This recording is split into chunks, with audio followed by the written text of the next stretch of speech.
Bismillahirrahmanirrahim. Assalamualaikum warahmatullahi wabarakatuh. Saya Gina Hayatil Wafa dari IAIN Syekh Nurjati Cirebon, jurusan Hukum Ekonomi Syariah B semester 4.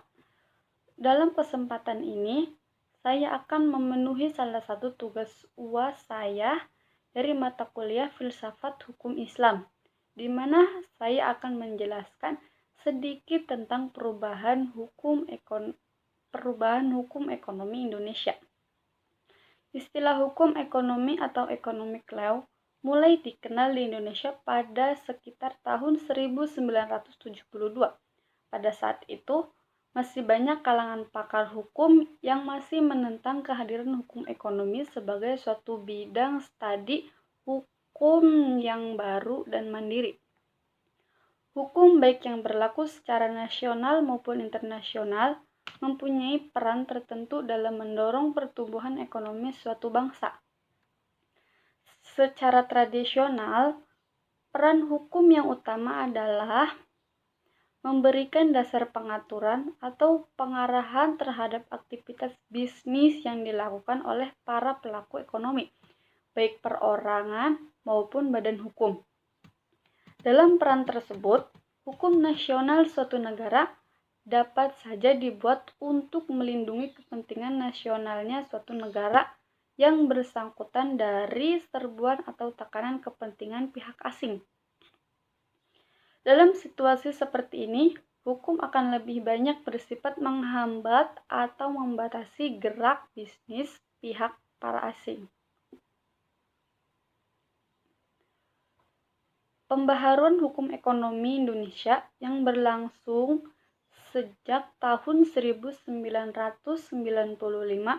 bukan hanya karena tekanan kepentingan internasional, tetapi justru untuk menjaga kepentingan nasional. Sebab di antara ketentuan internasional yang harus diadopsi oleh hukum nasional, banyak juga ketentuan yang menguntungkan pengusaha Indonesia. Pada tahun 1995 telah berlangsung pembaharuan yang cukup besar atas rangkaian produk hukum dalam bidang ekonomi, yaitu misalnya Undang-Undang Perseroan Terbatas, Undang-Undang Pasar Modal, Undang-Undang Perubahan atas Hak Cipta yang baru nomor 12/97, Hak Paten yang baru nomor 13/97 dan hak merek yang baru nomor 14/97 serta peraturan kepailitan.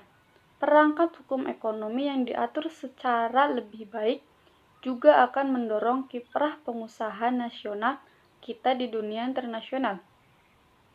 Oleh karena itu, menjelang era globalisasi, prioritas pembangunan hukum nasional sebaiknya tetap dititik beratkan pada pembangunan hukum ekonomi dengan tidak melupakan hukum komunal yang mengatur hajat hidup orang banyak, seperti hukum pidana, hukum lingkungan. Yang perlu dikaji dalam pembaharuan hukum ekonomi tersebut adalah bukan soal ketentuan baru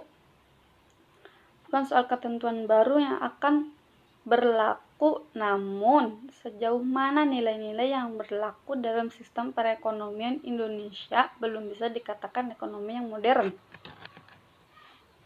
Menurut Mubiarto, bahwa kita kini sudah membutuhkan metode yang dinamakan metode transdisipliner, yaitu kerangka pikir yang digunakan oleh seorang pakar ekonomi yang meskipun bertitik tolak pada pemikiran ekonomi, akan tetapi juga menggunakan hasil-hasil pemikiran ilmu sosial, ilmu politik, dan bahkan ilmu-ilmu lainnya, baik secara interdisipliner maupun secara pendekatan transdisipliner. Oleh karena itu, metode tersebut melintasi metode yang digunakan oleh disiplinnya sendiri. Dengan demikian, jelaslah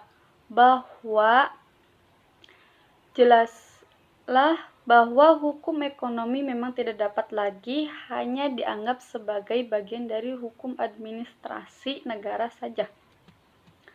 atau sebagai perluasan dari hukum dagang atau hanya sekedar sebagai suatu nama dari perkumpulan kaidah-kaidah hukum yang menyangkut kehidupan perekonomian nasional. Satu hal yang seringkali masih dilupakan adalah bahwa perubahan suatu struktur dan sistem ekonomi memerlukan pula perubahan dalam struktur dan sistem hukum. Sebaliknya, perubahan dalam struktur dan sistem ekonomi suatu negara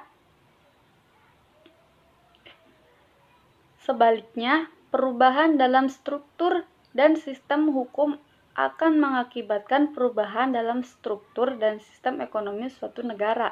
Misalnya, diundangkannya kodifikasi kitab hukum Napoleon di Prancis, Jerman, Belanda, dan negara-negara di Eropa lainnya.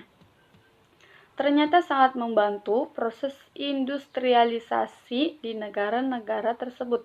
Jadi, kalau pada satu pihak pembaharuan dasar-dasar sistem hukum, maka pembentukan dan penegakan asas-asas hukum yang sesuai juga akan memperlancar terbentuknya struktur dan sistem ekonomi yang dikehendaki. Tetapi sebaliknya, tanpa adanya asas-asas dan kaidah-kaidah hukum yang tepat dan cukup lengkap, makin tercapainya struktur ekonomi yang dicita-citakan justru akan terlambat.